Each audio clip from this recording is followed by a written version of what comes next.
Ladies and gentlemen, welcome to another episode of Champions League Nightmares, Arsenal Edition, where 57,000 fans show up, but only 2,500 PSG Ultras make any noise. If you blinked in the first 5 minutes, congrats, you missed Arsenal's entire tactical plan unravel. Ousmane Dembélé decided to write the entire script himself, score early, shut the stadium up, and then watch Donnarumma become Spider-Man. Meanwhile, Arsenal fans were left Googling what happened to our atmosphere, faster than their midfield tracked back. 1. The opening blitzkrieg. PSG, go full FIFA tiki-taka. PSG started like they were on fast forward. A 26-pass move that felt like Pep Guardiola had secretly joined the coaching staff under the alias Luis Enriquez.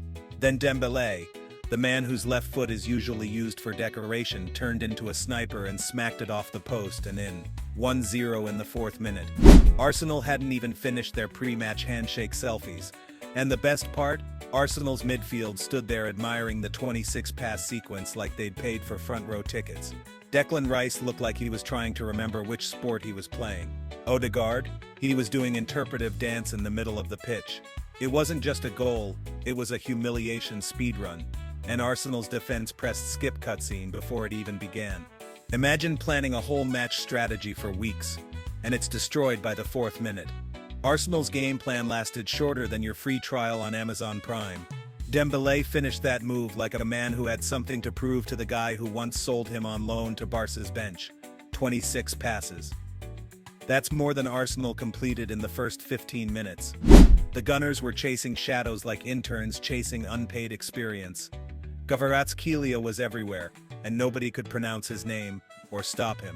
Meanwhile, Arsenal defenders looked like they were doing the mannequin challenge from 2016. 2.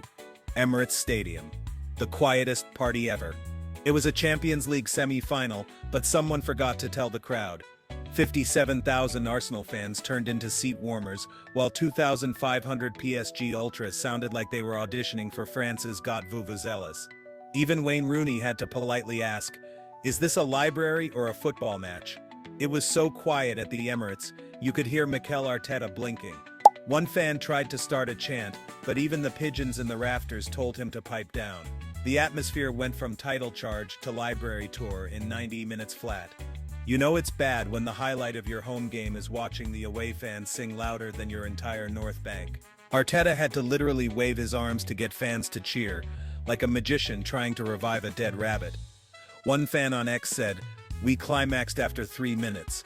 Relax, brother. This is a football match, not a Tinder date gone wrong." PSG fans were louder than Arsenal's Bluetooth speaker of a crowd, even though most of them couldn't get tickets because of safety concerns. UEFA said only 2,500 PSG fans were allowed because some seats broke last time. Meanwhile, the only thing breaking this time was Arsenal's momentum. Let's be real, this atmosphere had all the tension of a mid-season Carabao Cup tie. If tension was a pie chart, Arsenal's fans contributed one sliver. 3. Donnarumma. The wall that Arsenal couldn't climb. Forget goalkeeping.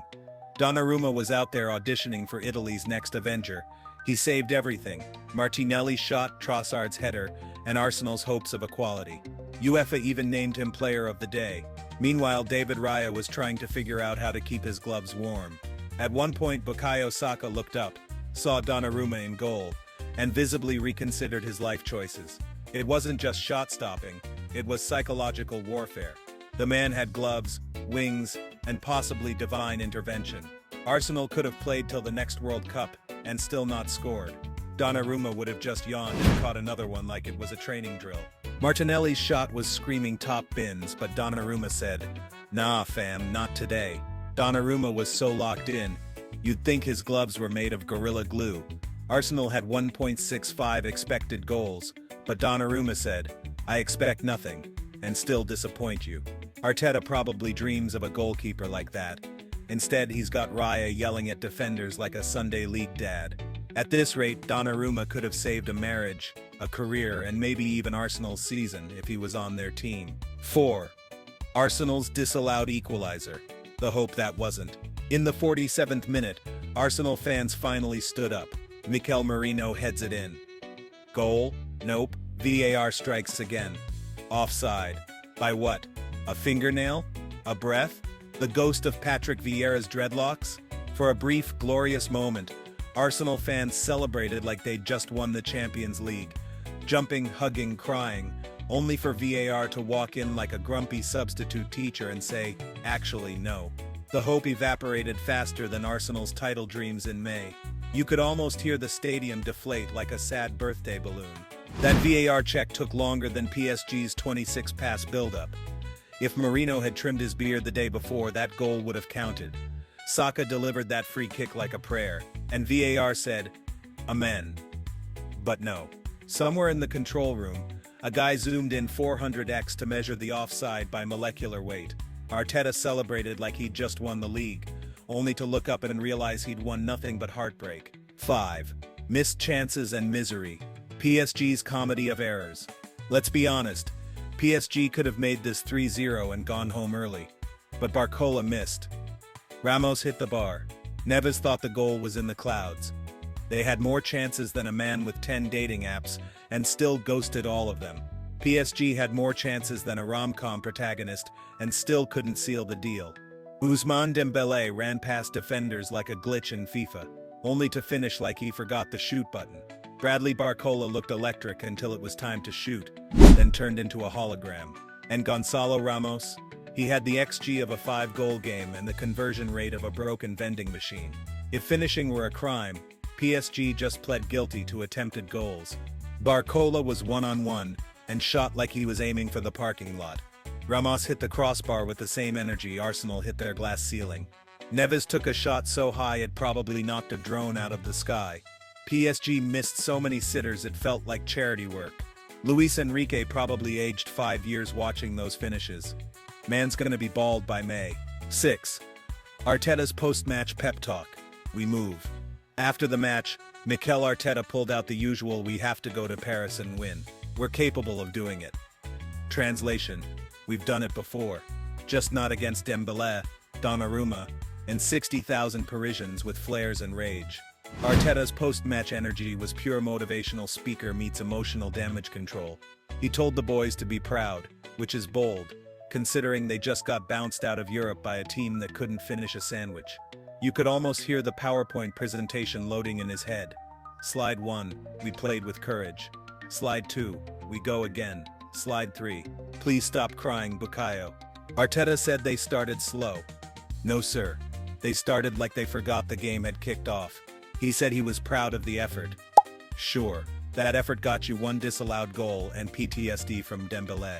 This was less a team talk and more a therapy session with a motivational Spotify playlist in the background.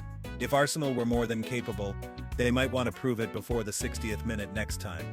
Arteta's optimism is cute, but this isn't Bournemouth, it's PSG, with $1 billion front three and a goalkeeper built like a Marvel villain. 7. Fan reactions. Arsenal fans versus existential dread. X, formerly Twitter, was a war zone. Arsenal fans were furious. Some left early. Others stayed to boo. One guy said, "The fans were quieter than my ex's responses." Harsh, but fair. PSG fans, ecstatic. They had less tickets, but made more noise. The real champions were their lungs. Some fans turned to poetry, tweeting things like, "Hope is the first step toward disappointment." Others entered full denial mode, blaming the ref, the weather, and one guy even blamed Mercury retrograde. A few tried to cope with humor. At least Spurs didn't bottle anything this week. They had nothing to bottle. Meanwhile, the rest just stared into the void, whispering, "It was our year. It was supposed to be our year." Like Premier League philosophers in an existential crisis. One Arsenal fan said, "The way we gave up after 5 minutes was embarrassing." Sir, they didn't give up. They just never showed up. Another posted, "Party's absence killed us." Yeah, and so did Dembélé's presence. Meanwhile, PSG fans were out here chest-thumping and filing UEFA complaints about ticket limits like revolutionaries with flares. They were so loud you'd think they smuggled in microphones, or just had more passion per square foot. Arsenal fans brought banners, PSG fans brought vibes, voices, and possibly megaphones. One neutral said, "Felt like a preseason friendly, not a semi-final. Honestly, same." 8. The road to Paris, welcome to the fire pit. Now Arsenal go to the Paris des Princes, where dreams go to die, and Donnarumma lives rent-free in people's nightmares. Arteta says, "We can do it." But unless he's hiding a clone of Thierry Henry and peak Patrick Vieira, it's looking spooky. The road to Paris isn't just steep, it's booby-trapped, flamethrower-lined, and guarded by Bayern Munich with a grudge. PSG may have escaped Arsenal's chaos, but what awaits them is a final boss battle dressed in red. And if they thought the Emirates crowd was quiet, wait till they hear the Allianz roar after a Coman volley. This isn't just the Champions League, it's Squid Game, semi-final edition, and nobody's getting out without emotional scars. PSG at home is like Thanos with all the Infinity Stones, and Arsenal, they're Ant-Man without the suit. Arsenal fans are hoping for a miracle, but miracles take more than vibes and Odegaard praying at kickoff. If they concede first, it's over. Not figuratively, literally. UEFA might just blow the whistle at 1-0. The second leg could be Arteta's redemption arc, or the final episode of So Close Yet So North London. Prediction: if PSG score early again, Emirates Wi-Fi won't be strong enough to handle the Arsenal meltdown online. Closing thoughts. Arsenal's silent night, PSG's shouting victory. So here we are, 1-0 down, heading to Paris, and praying for an upset. Arsenal fans, do you believe in miracles, or is this just another chapter in the history of glorious failure? Let me know in the comments. Will Arteta's boys pull off a comeback in the city of love, or will PSG turn that love into heartbreak? Smash the like button, subscribe for more football banter, and remember, if you're going to a semi-final, at least bring your voice. PSG Ultras sure did.